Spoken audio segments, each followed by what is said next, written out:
Apostle Yongo yarabivuze, numva hari abantu bamublaminze, ariko that's true.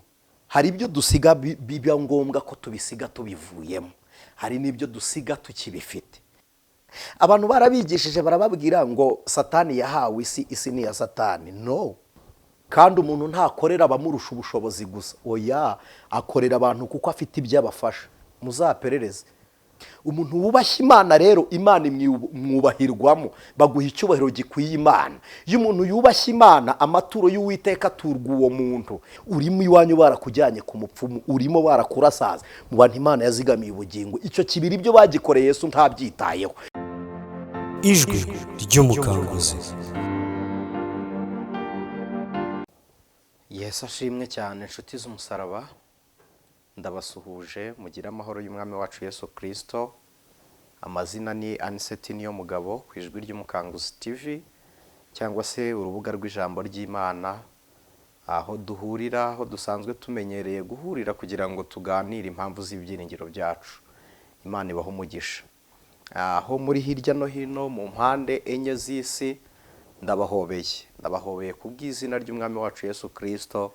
Paulo we niwe yajya kuvuga ngo mubatahishe guhoberana kwera. Rero abo dusangiye gucungurwa n'umwami wacu Yesu Kristo, abantu mwese mwumva ko muri bene data muri Kristo Yesu, ndabahobeye, mugira amahoro y'Imana. Ndumva nababaza ngo aho muri mumeze mute ku ruhande rw'ubugingo. Ndabizi ko umubiri wo uri wabo, ushobora kugubwa neza cyangwa ukagubwa nabi, ariko Paulo yandikira Abafilipi yarababwiye ngo Imana y'amahoro ibeze rwose mwebwe ubwanyu, umubiri wanyu.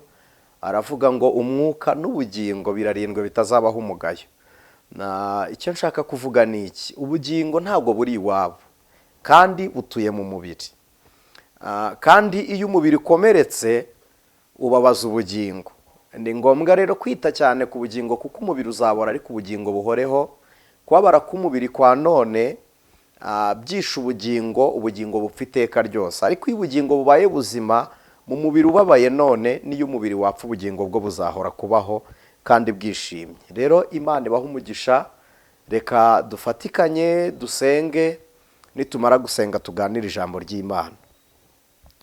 Mana Data wa twese uri mu ijuru, Imana y'urukundo, Imana nziza yatubyarishije ijambo ryayo, turagushimiye. Tugushimiye ko watugize abaraganwa na Kristo, ukaduha umugabane mu rurembo rw'abera, ukaduha amakamba, ukaduha ubugingo.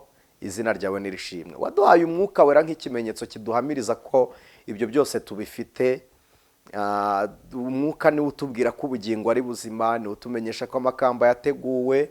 Umwuka niwe utumenyesha ko inzira ijya mu ijuru ihari. Umwuka niwe utumenyesha ko urukundo rw'Imana ruri kuri twe. Izina ryawe nirishimwe. Umuririmbyi yararirimbye aravuga ngo twemezwa n'iki ko tuzagera mu ijuru. Arongera arikiza ngo ni umwuka w'Imana ihoraho. Tugushimiye rero kubw'uwo mwuka wera. Dusengeye umuntu urwaye, ukuboko gukiza kw'Imana Data twizera ni kumukize. Umuntu ubabaye asurwe n'ukuboko kw'Imana. Umuntu uguwe nabi, Imana imwiteho rwose mu izina rya Yesu. Umuntu utentebutse akomezwe n'amaboko y'Imana. Intsinzi y'agakiza k'Uwiteka ibe kuba yiringiye. Turagushimiye Mwami. Umugisha kugira ngo mbere abantu umugisha. Kristiya uri kugutunganya amajwi n'amashusho, umuha umugisha kugira ngo abere abandi umugisha. Uko turi hano utugirire neza. Intsinzi y'agakiza k'Uwiteka igaragare mu izina rya Yesu. Ubugingo bwacu buhe kuba maso. Mana nyaguhora ku ngoma, uturinde ibicumuro, n'ababikoze utweze rwose. Bakiraniwe utweze. Maraso yawe ariho ngo atuboneze. Zina ry'Uwiteka niryo zina ryera. Mbaraga z'agakiza kacu nizo mbaraga. Nizo zatwikiriye urupfu tuba bazima. Nizo zakuyeho ubwirabure tubona umucyo. Haleluya. Mbaraga z'Imana nizo zikinga ibitariho Mwami, bigakurwa bikavamo ibiboneka. Mbaraga z'Uwiteka nizo zibanziriza Imana birimo iby'imiriro bigahinda hejuru y'inyanja. Imbaraga zawe nizo twatuye kugira ngo buri muntu wese ukurikiye ijwi ry'umukanguzi ahabwe umugisha nawe. Dusengeye abana batoya kugira ngo Imana ibahe ubwenge, imbyaro z'abakiranutsi tuzikuye mu biganza bimeze nk'ibya Farawo. Farawo usigarana imikumbi, imitungo n'abana, tumuvunnye amaboko kugira ngo arekure abasezeranijwe. Zina ry'Uwiteka nirishimwe. Imana ishimwe, Imana ishimwe. Farawo utuma abana banywa itabi, dayimoni uri gutuma abana banywa ibimogi, Mana turakwinginze kugira ngo urubyaro rwacu twongere turukugomororere. Ni mu izina rya Yesu Kristo dusenze twizeye ku bwawe Yesu, amen. Imana ibahe umugisha. Tuzirikanye cyane ko muri umugisha wacu natwe tukaba umugisha wanyu mu mwami wacu Yesu Kristo. Niyo mpamvu ninginze Imana cyane kugira ngo byanyu byafashwe n'ukuboko kwa Farawo abirekure mu izina rya Yesu. Iyo tuvuga Farawo tuba tumuvuga mu izina ry'umubisha w'abizera. Imana ibagomororera umugisha, mugubwe neza mu amahoro mu izina ry'umwami wacu Yesu Kristo. Reka nze kubinginga tuze kumera nk'abakomereje aho twari twasomye igitabo cy'intumwa y'Imana cyangwa intumwa ya Kristo Matayo, yari mu bigishwa ba Yesu. Ndagira ngo tuze kuhasoma igice cya 19 n'umurongo wa 29. Kandi mbinginge, narabibasabye ujye wumva ijambo ry'Imana ufite umwanya wo kumva ijambo ry'Imana, kugira ngo bidasa no gutera waraza, bidasa no gupfusha umwanya ubusa. Ndabinginze ujye wibuka kuba mu mwanya w'Imana uhari. Yego, Imana ibahe umugisha. Rero twari ku ijambo rivuga ngo kuba umwigishwa nyakuri. Ndumva tutarabijya inyuma, ndumva nuba aricyo nshaka ko tuganiraho. Ni ijambo rijya rikunda guconfusinga abantu benshi bakunda kurivuga bitandukanye. Ndagira ngo twongere tuhasome tuganire aho ngaho no mu butumwa bwiza bwanditswe na Luka igice cyaho c'10 umurongo waho wa 30. Matayo 19:29 haravuze ngo umuntu wese wasize urugo cyangwa bene se cyangwa bashiki be cyangwa se cyangwa nyina cyangwa abana cyangwa amasambu kubw'izina ryanjye azahabwa ibibiruta inshuro 100 kandi azaragwa ubugingo buhoraho. Luka igice cya 10 umurongo wa 30. Utazahabwa ibibiruta inshuro 100 muri iki gihe cya none ari amazu, ari bene se, ari bashiki be ndetse na ba nyina n'abana n'amasambu hamwe no kurenganwa maze mu gihe kizaza akazahabwa ubugingo buhoraho. Ndumva rukaho twahera no ku murongo wa 29 kugira ngo mutaza kuba confused for this word. Ku murongo wa 30 haravuze ngo Yesu aramubwira ati, murongo wa 30 niwo twasomye ariko dusomye hejuru, sorry, aha ni muri Mariko twari dusomye, sorry, ndagira ngo tusome muri Luka niho nshaka gusoma.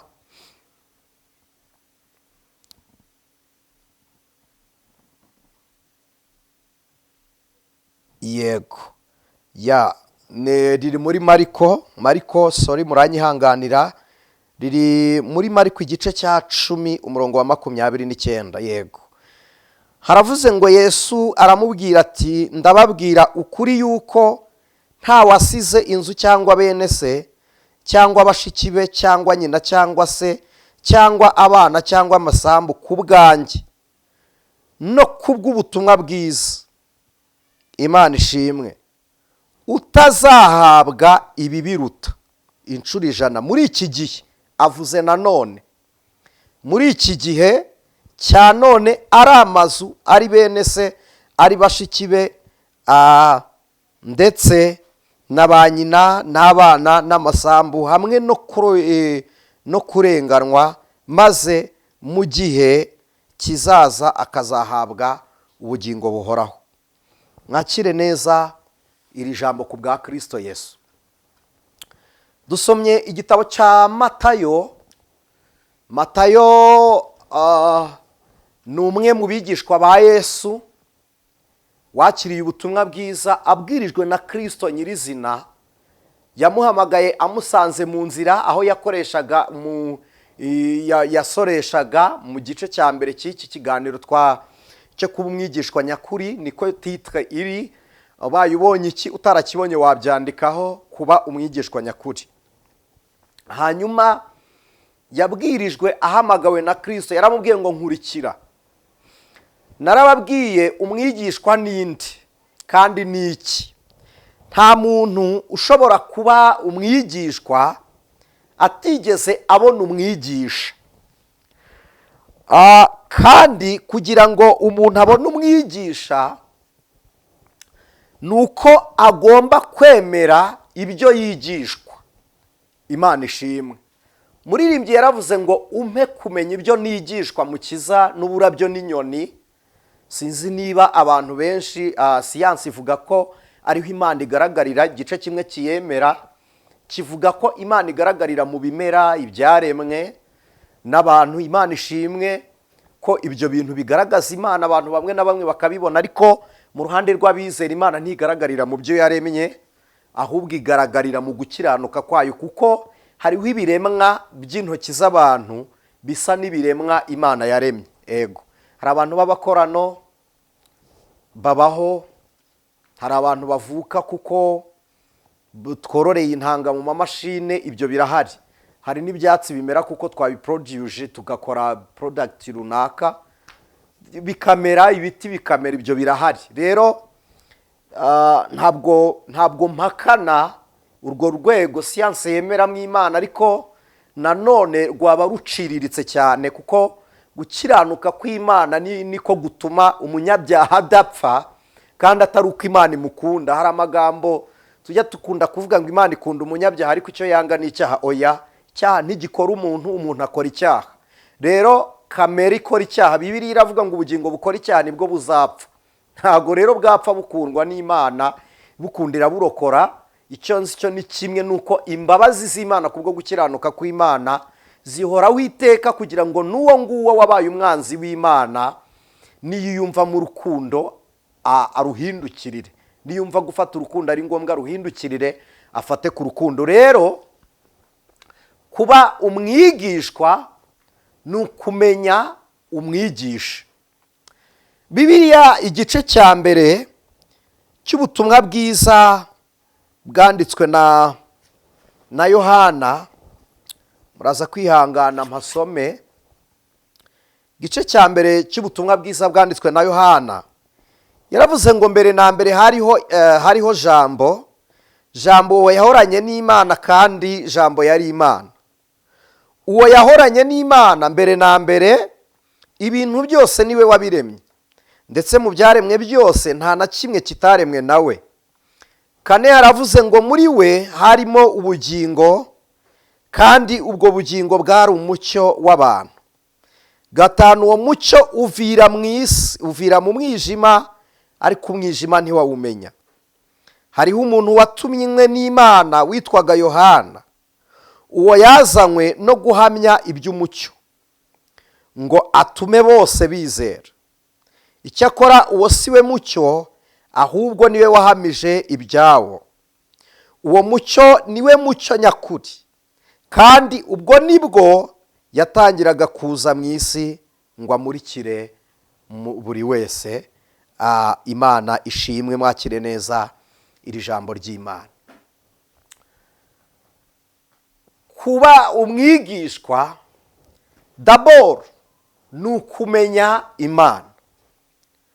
Iri jambo ndisomeye iki, cyangwa se kumenya umwigisha. Hari abantu bari confused cyane no gutandukanya Imana na Kristo. Reka mbabwire ngo mwibikora kuko ntibikorwa, ntibinakoreka. Imana na Yesu ntibatandukana. Yesu niwe Mana, kandi Yesu niwe Kristo.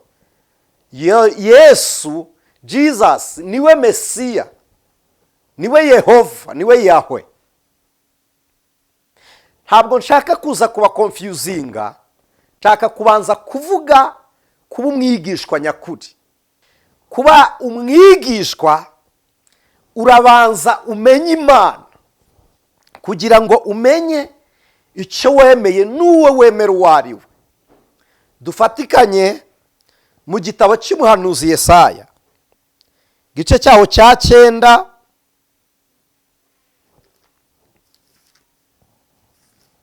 maraza kunyihanganira nkoresha ibyanditswe cyane kuruta amagambo. Yesaya igice cya 9 umurongo waho wa 5, cyangwa se mwihangane mpere ku murongo wa mbere. Haravuze ngo ibihamya umwami uzavuka ari umukiza n'umwami. Munyihanganire tugendane ijambo kurindi, ndabizi hari abantu bavuze ngo yego, Imana ibaha umugisha. Ibihamya umwami uzavuka ari umukiza n'umwami. Umwami n'umukiza, tugaruke ku ijambo umukiza. Umukiza bituruka ku ijambo gukira. Ntago wakira utabonye ugukiza.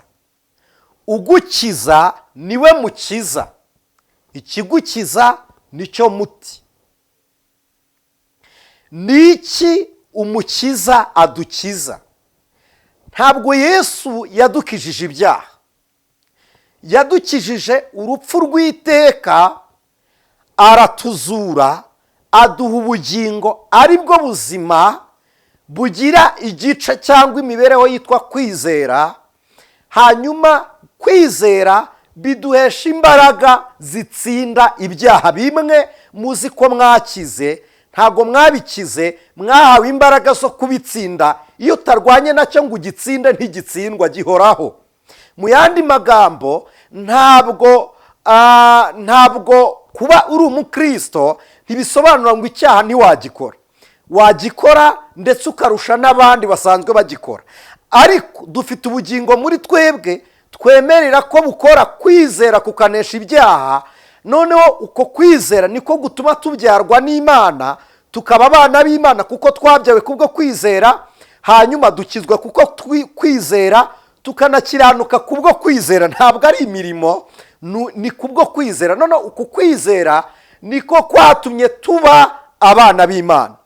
Rero Bibiliya iragaruka ikavuga ngo ikibyarwa n'Imana cyose kinesha isi. Kunesha isi ni ukuyikoreramo iby'Imana ishaka, kabone n'iyo isi yaba itabikeneye. Imana ibaha umugisha.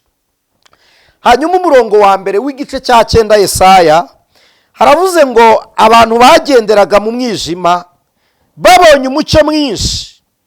Abari batuye mu gihugu cy'igicucu cy'urupfu baviriwe n'umucyo. Abari batuye mu gihugu cy'igicucu cy'urupfu bivuze ngo urupfu rwari rwaradutwikiriye. Igicucucucu, shadow, ni ikintu mwese muzi, ntabwo kibaho icyo giturukaho kidahari. Ni ukuvuga igicucucucu cy'umuntu ntikibaho umuntu atari. Ni ukuvuga ngo urupfu rwari rwaradutwikiriye. Muri gitabo cya Yona kiravuga ngo nari namizwe bunguri, ibihindizo by'imizi y'ikuzimu byarankingiranye. Ngo ariko ndagushimiye ko wanzuye nkongera kubona urusengero rwawe rwera. Ni ukuvuga ngo iki gicucu cy'urupfu twari dutuyemo, twari turiho tutari ubwoko. Turi ku ijambo rivuga ngo kuba mwigishwa nyakuri ni ukumenya no kumvira no guhamya umwigisha. Imana ishimwe. Kandi ndagira ngo mbibutse ko Imana ntiyigisha umuntu utari uwayo. Kugira ngo ube umwigishwa w'Imana nuko ugomba kubanza kubyarwa n'Imana. Imana ibaha umugisha. Murongo wa 2, wagwije ishyanga, wabongereye ibyishimo, bishimira imbere yawe. Ibyishimo nk'ibyo mu isarura nk'ibyo abantu bashima bagabanya iminyago, kuko umutwaro bamuhekeshaga n'ingegene bamukubitaga mu bitugu n'inkoni y'uwamutwazaga igitugu wabivunnye nko kuri wa munsi w'Abamidiyani. 4, ibyuma abafite intwaro bari bifurebye mu ntambara byose n'imyenda igaraguwe mu maraso bizaba ibyo gutwikwa bibe nk'inkwi zo mu muriro. Ibyuma bizaka nk'uko inkwi zaka, ariko Bibiliya iraryoha bere data. Murongo wa 5, nuko umwana yatuvukiye, duhawe umwana w'umuhungu, ubutware buzaba ku bitugu bye, azitwa igitangaza, umujyanama, Imana ikomeye, data wa twese, uhoraho, umwami w'amahoro. Iri jambo ndarikunda, ndahasubiramo. Nuko umwana yatuvukiye, duhawe umwana w'umuhungu, ubutware buzaba ku bitugu bye, azitwa igitangaza, umujyanama, Imana ikomeye, data wa twese, uhoraho, umwami w'amahoro. Gutegeka kwe ni amahoro, bizagwira ku ntebe ya Dawidi n'ubwami bwe bitagira iherezo, kugira ngo bibukomeze, bibushyigikize guca imanza zitabera no gukiranuka uhereye none ukageza iteka ryose. Ibyo ngibyo Uwiteka Nyiringabo azabisohoresha umwete we. Amen. Mwakire neza iri jambo ry'Imana. Ndabizi muravuze ngo turishimiye Imana. Reka mbasomere irindi mu gitabo cya Yesaya tubivugireho rimwe.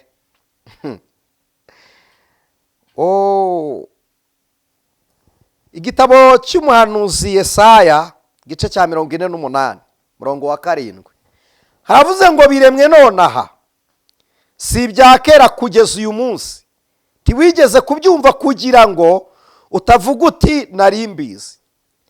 6 havuze hati, haravuze ngo warabyumvise, dore byose ngibi none se mwe ntimwabihamya, none ngiye kukwereka ibishya byahishwe utigeze kumenya. Biremwe nonaha. Muti birahurira he n'ibyo twasomye? Niwe mucyo waviriye abari bari mu gicucu cy'umwijima. Bibiliya mu gitabo cya Yesaya irabivuze, kandi narababwiye ngo isezerano rya kera ni isezerano rishya rihishwe, none isezerano rishya ni isezerano rya kera rihishuwe. Kuki amagambo yo mu butumwa bwa Yohana ahuye n'ayo mu buhanuzi bwa Yesaya? Birumvikana rwose 100% kuwo Yesaya yavuze ahanura ari we Yohana avuze amuhamya. Yohana yandika aya magambo ntabwo yanditse Yesu agihari, ayanditse Kristo yaragiye. Umuririmbyi yavuze ngo iki? Yaravuze ngo nishimiye ko data wa twese yandikishije iby'urukundo rwe, kandi mu byiza Imana yavuze byose nishimiye ko ankunda. Imana iragukunda cyane. Iki gitabo cya Yesaya yacyanditse kera mbere y'imyaka 700 ngo Kristo Yesu avuke. Ntabwo njya mu mateka y'umuhanuzi Yesaya, avuga ibyo kuza kwa Kristo, aravuga ngo nuko duhawe umwana w'umuhungu yatuvukiye. Uyu muhungu Bibiliya ivuga iki? Matayo, amenye ko ari abantu badakunda gusoma Bibiliya, mba numva nakunda kwasubiramo. Matayo igice cya mbere umurongo wa 18, kuvuka kwa Yesu Kristo kwagenze gutya: nyina Mariya yari yarasabwe na Yosefu, ariko yari ataramurongora ngo babane, sibyo? Babona afite inda y'umwuka wera.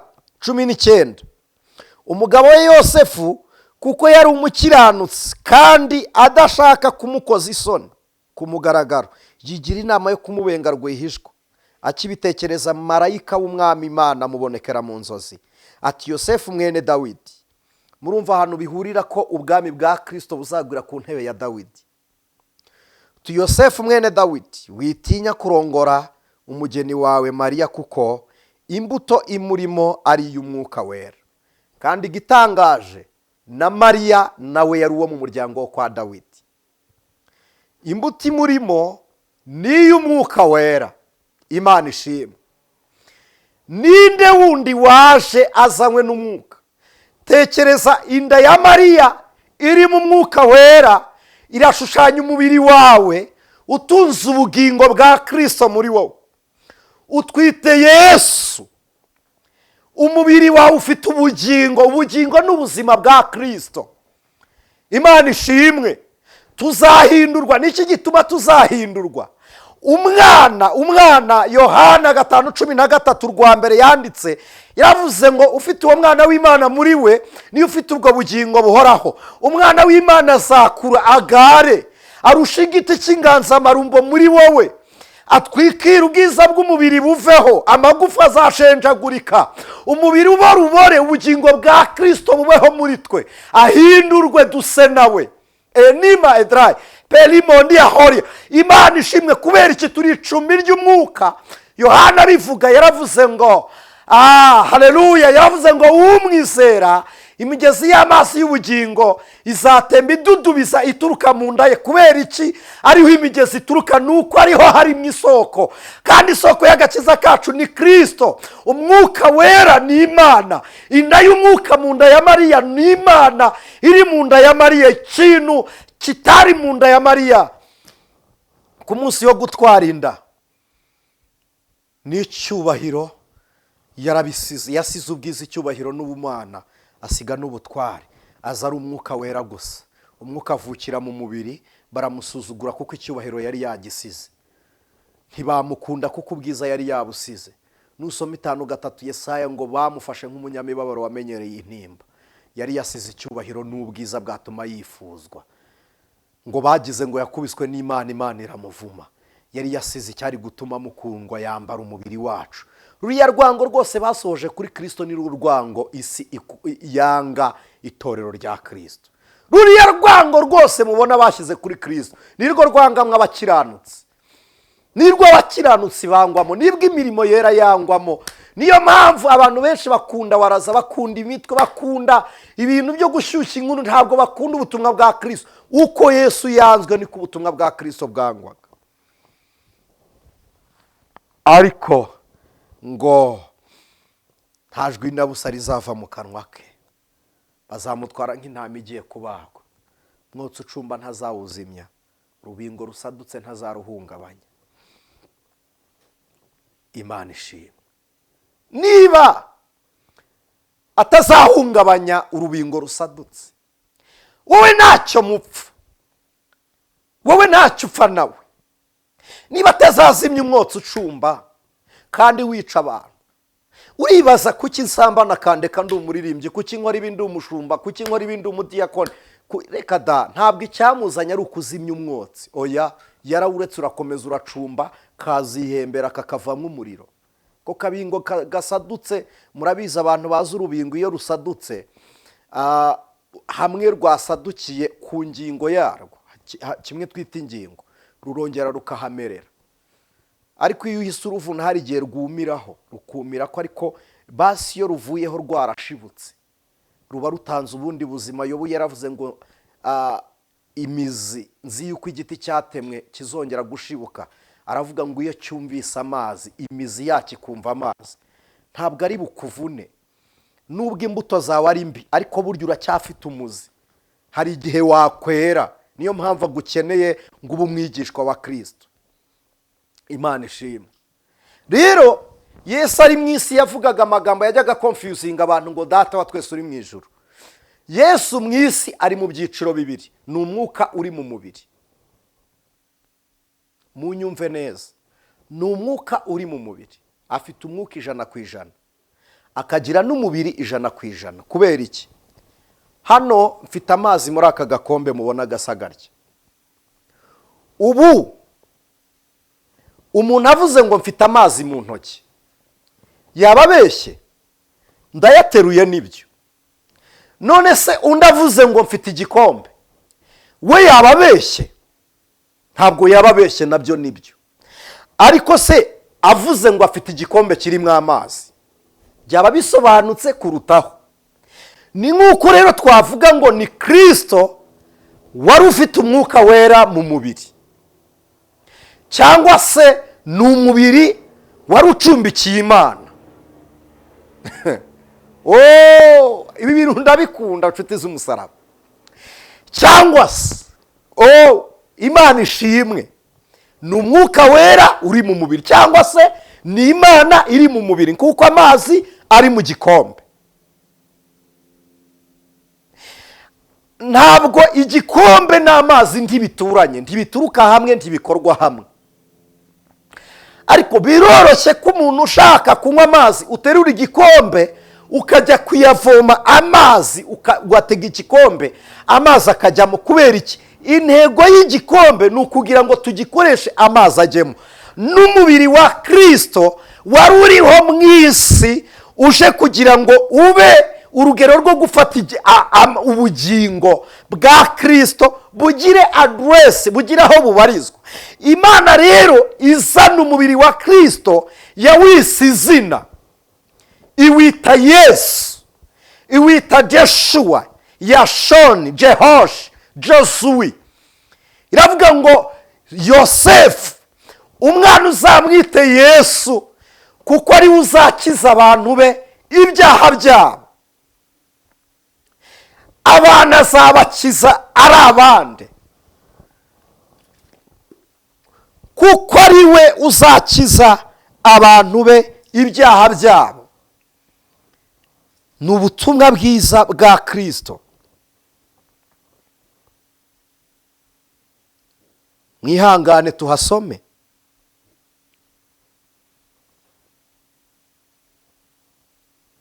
Ni ubutumwa bwa Kristo bwanditswe na Matayo, igice cya mbere umurongo wa 21.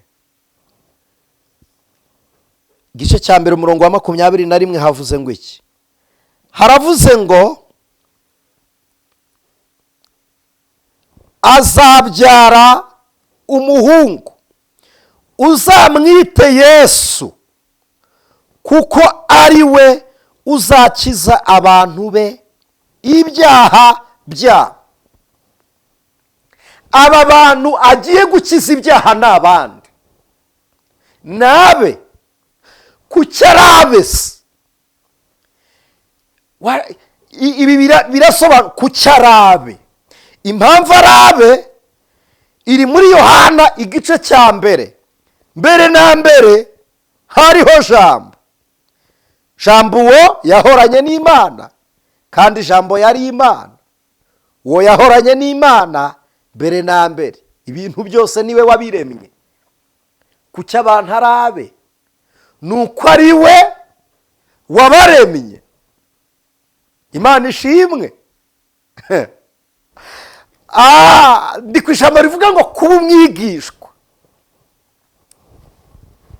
Suhuje cyane groupe y'abakadama iri muri Oman. Hari groupe twasenganye, Imana ibaha umugisha, ndabavuze ubwo muri izi bari bakoze groupe dusengeraho kugira ngo tuganire na ijambo ry'Imana. Ndabasuhuje cyane kandi mwakire neza iri jambo ry'Imana. Kubera iki ari buzakiza abantu be ibyaha byabo? Ibyaha Bibiliya bivuga kabiri nk'umwuma utuma ubugingo bunanuka bugapfa bukabura ubuzima, yongera kubufata nk'urupfu rwica ubugingo. Niwe uzakiza abantu be ibyaha byabo. Kudukiza ibyaha, nababwiye ngo Kristo ntago yadukijije mu nyumve, ntago ngira ngo mube confused kubera iri jambo. Kudukiza ibyaha nuko akimara kutuzura muzaperereze. Nta muntu Yesu akiza ibyaha atarazuka. Adukiza ibyaha ryari? Iyo yatuzuye turi bazima akaduha ubugingo buhoraho ubugingo bukabyara kwizera, kwizera kukabyara imbaraga zitsinda ibyaha, niko gukira ibyaha. ariko kandi iyo ugishaka gukora icyaha uracyapurika, uragikora bigakunda.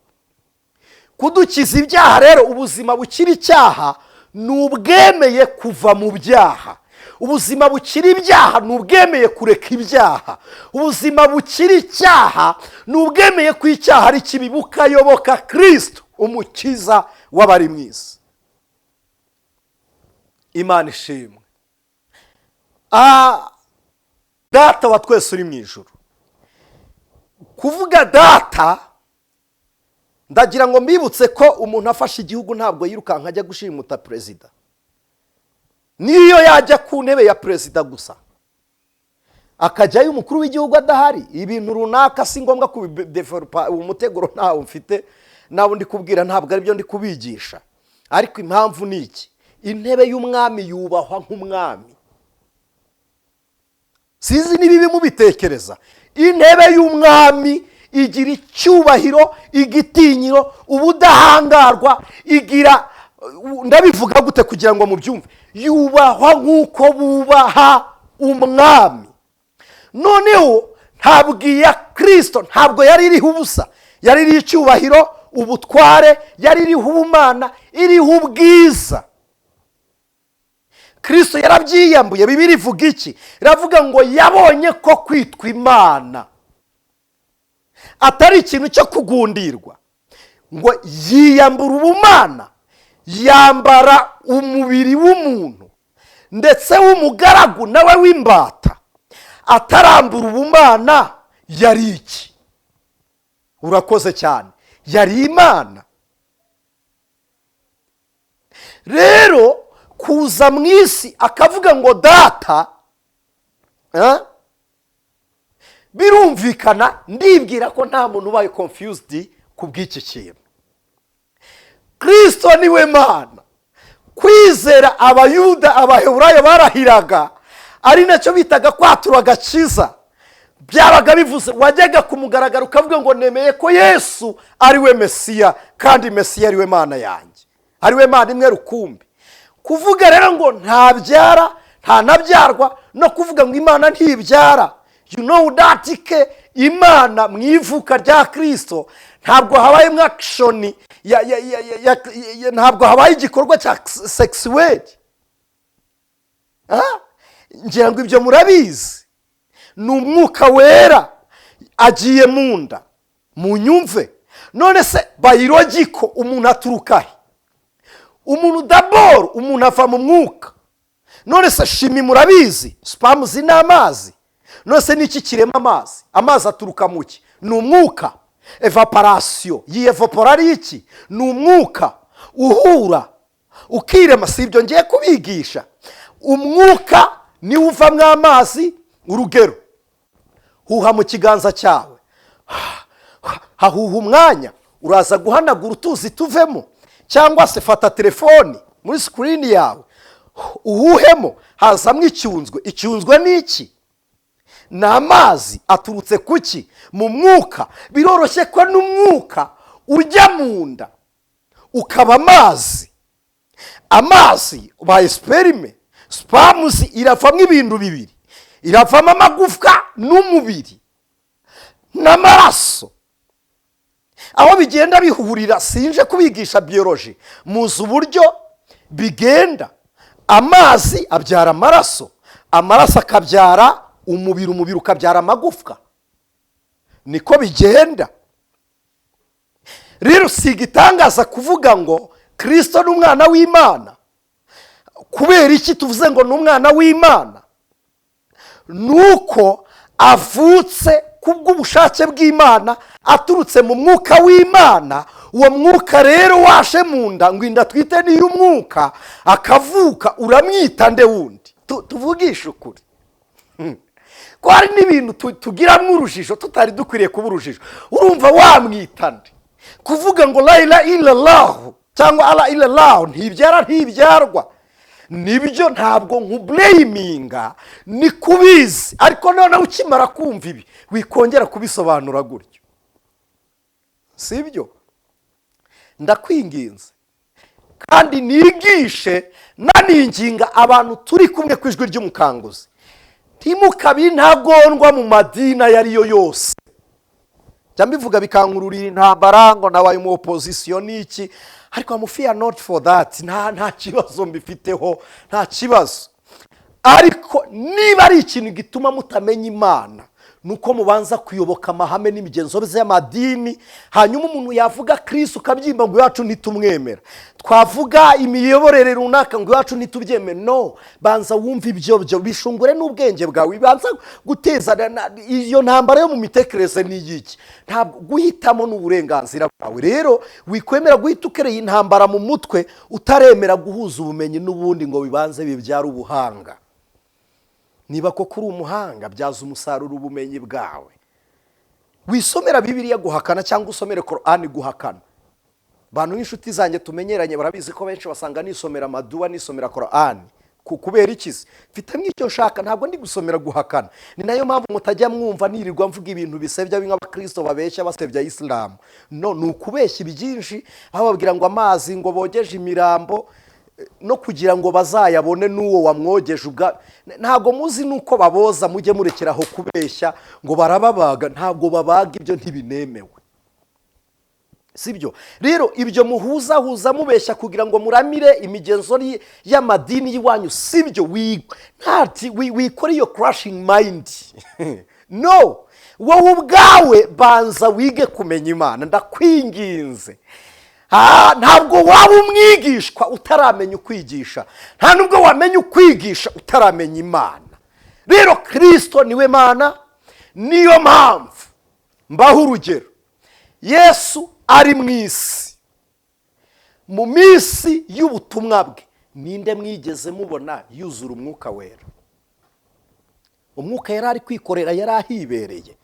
Imana yari yihibereye, arakora mu izina rye kuko yaje. Ariko se ajya kugenda yavuze ngo iki? Yavuze ngo nzaboherereza umufasha. Kubera iki? Bizasaba ko afata ku buzima bwo muri we, ntari bububahe akiraho. Nabubaha barakora mu mwanya we. Niyo mpamvu aho kugira ngo bakora, araberekera uko bakora kugira ngo babanze babyige. Araba discipleship, arabarera bagera ku gihagararo cye, nibamara kugera ku gihagararo cye, kuko ubuzima bwe abayeho mu isi ntazongera kububaho, ntakeneye kuba mu isi. Birasaba ngo agende yambare bumwe yambure bumwe yari yambaye, abuduhe tubukoreshe. Enima dry pendori ya sans etonda ragasa inima. Haleluya! Ubwo Kristo yambuye nibwo yatwambitse. Twe twambaye Yesu, umwe wasinze umusaraba, umwe wanesheje, umwe wazutse. Ubwo buzima bwanesheje nibwo yaduhaye, nibwo twambaye. Yohana 1:16. Nabwiye ngo ndaza gukoresha ibyanditswe cyane. Havuga hate Yohana 1:16. Haravuze ngo kandi bimwuzuye akaba ari byo twahaweho twese, n'ubuntu bukurikira ubundi. Ndafashijwe inshuti z'umusaraba. Ndafashijwe we. Nta muntu wari guhanura Yesu ari inaha. Kuki abigishwa buzuye umwuka ari uko agiye se?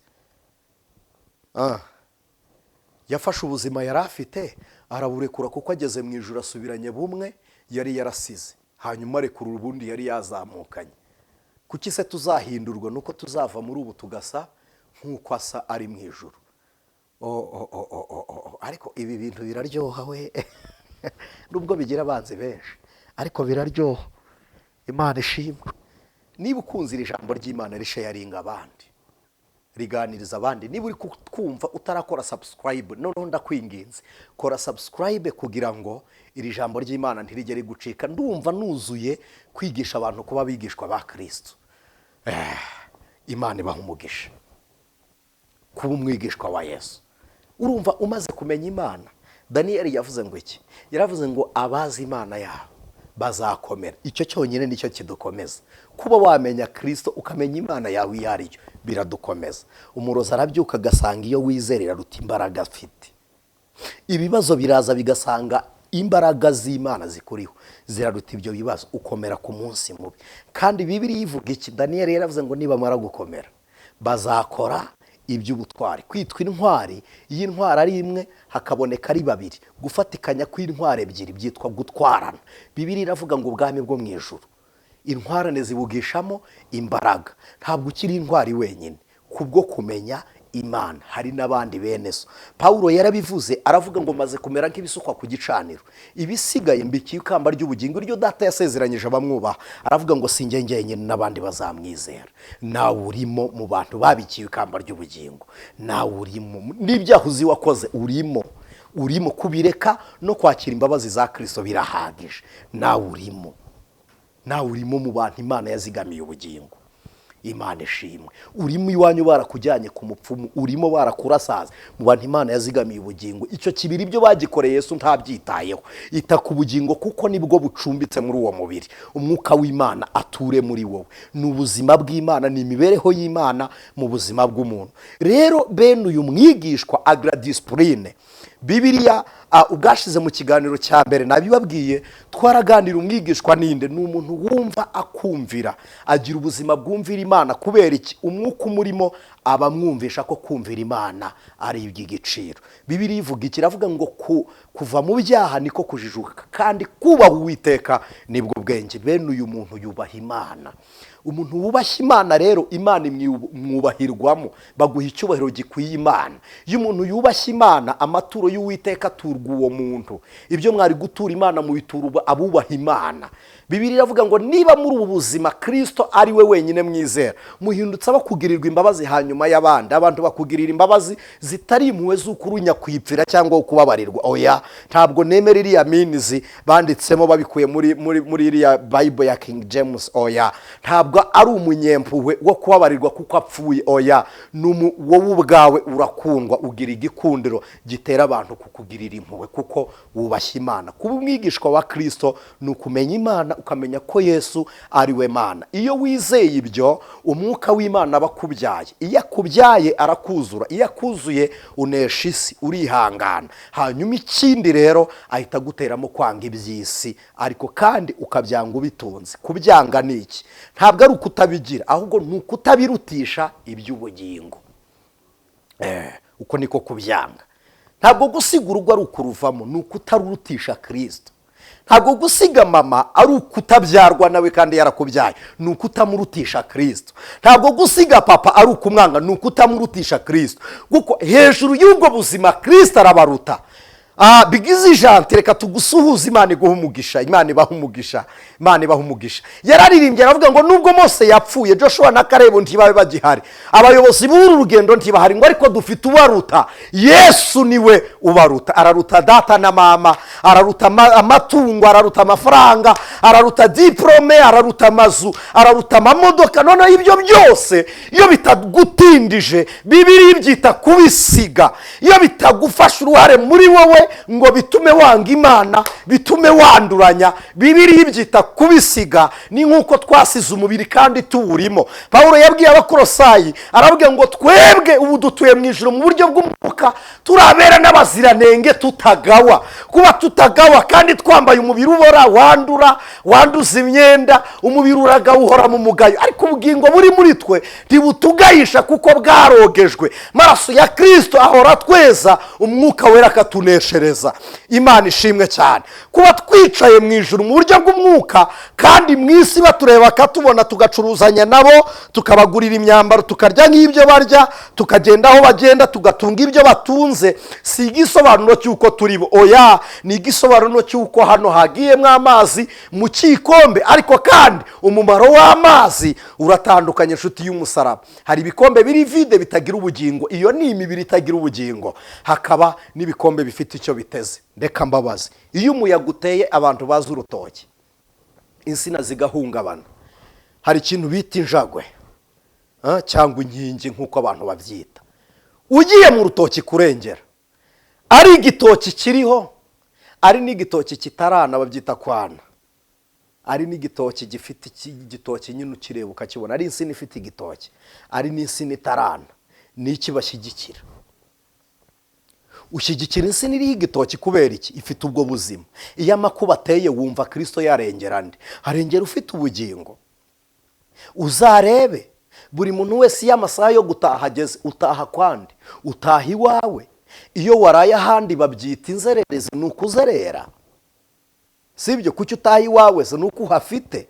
Na Kristo rero iyo isi yandagaye abantu bataha azakura mwabe, buri mwana atahiwe. Bibiliya iravuga ngo ihene zinyura mu kuboko kw'ibumoso. Ihene, impamvu bavuze ihene bazigereranyije n'ibintu byinshi, si ngombwa kwatinda, bavuga intama nazo zigereranwa n'ibintu byinshi, nayo inyure munsi y'ukuboko kwa nyirayo.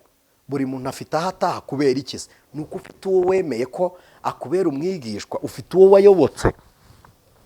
Rero kuba umwigishwa harimo no kwemera kugeragezwa, harimo kwemera gusiga.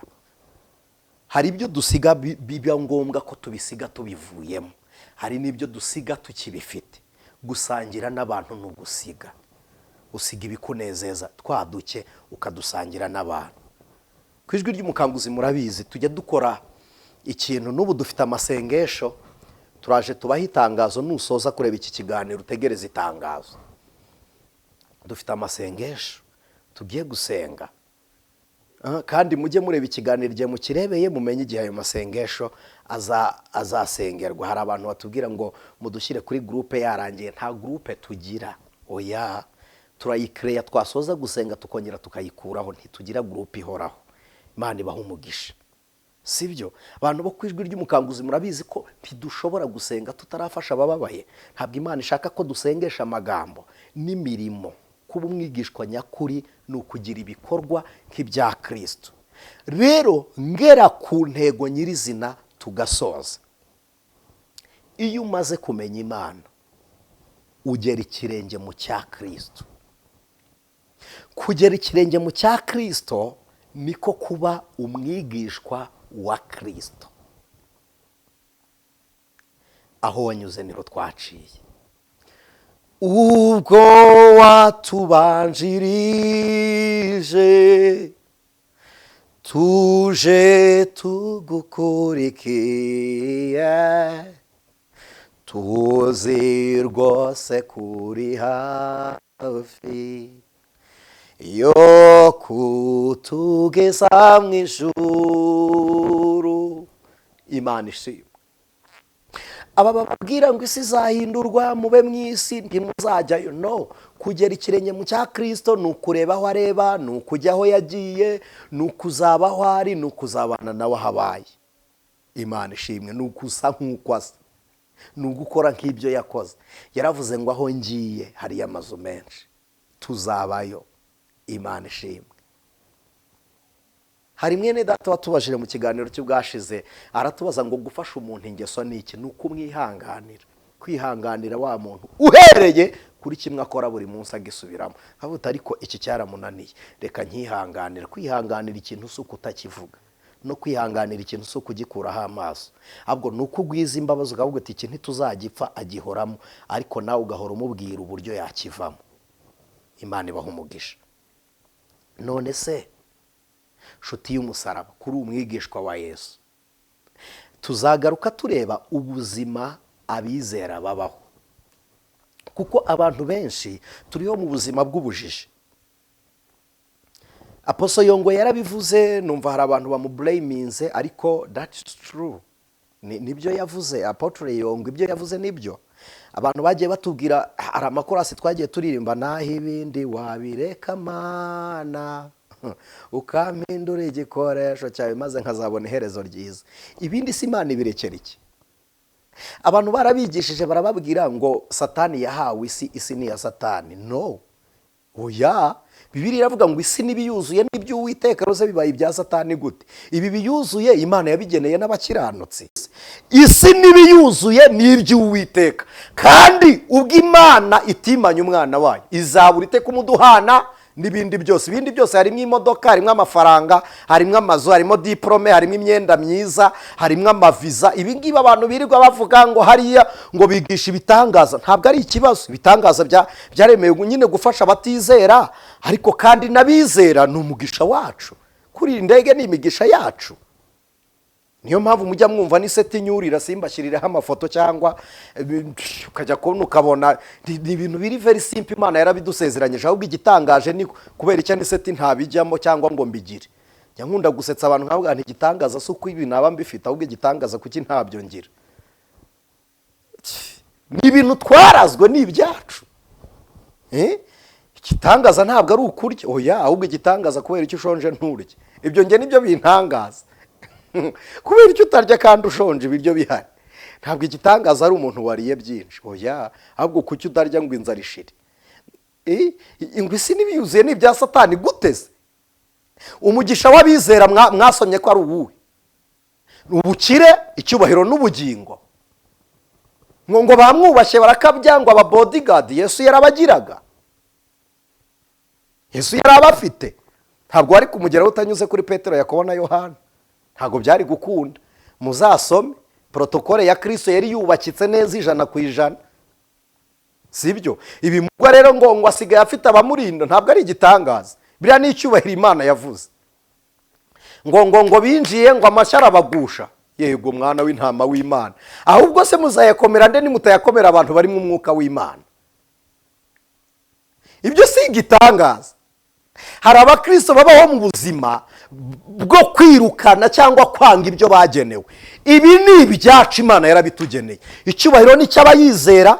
Yesu yarabivuze, ni ijambo ry'Imana ryaravuze ngo umuntu nankorera ankurikire, kuko umuntu nazaho ndi data zamuha icyubahiro. Point.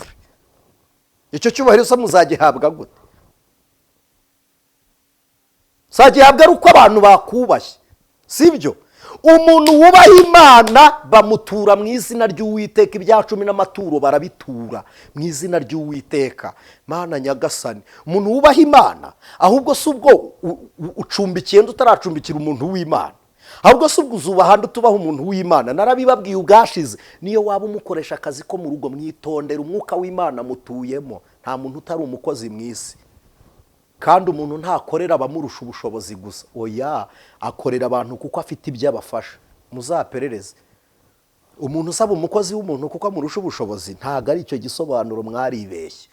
Reka mwubahe. Niba ari mu mwuka w'Imana, afite mission muri urwo rugo, afite mission muri iyo office, muri ako kazi afitemo mission. Umuntu uri mu mwuka w'Imana, Imana ibaha umugisha. Muze kunyemerera dusoze. Ndabizi hari abantu mutubwira ngo ibiganiro n'ibigufi ntacyo, nakagaruka. Ariko noneho nsoza, bene uyu muntu arasiga. Sibyo? Nabibabwiye, arasiga. Usiga icyubahiro. Kugisiga ntabwo ari uko utacyemera. Barakiguha ukagihindukirira Kristo ukamwita icyubahiro ni cyawe mwana. Abantu baragukunda warangiza ugasingiza urukundo rwa Kristo. Baraguha warangiza ugasangira n'aba Kristo.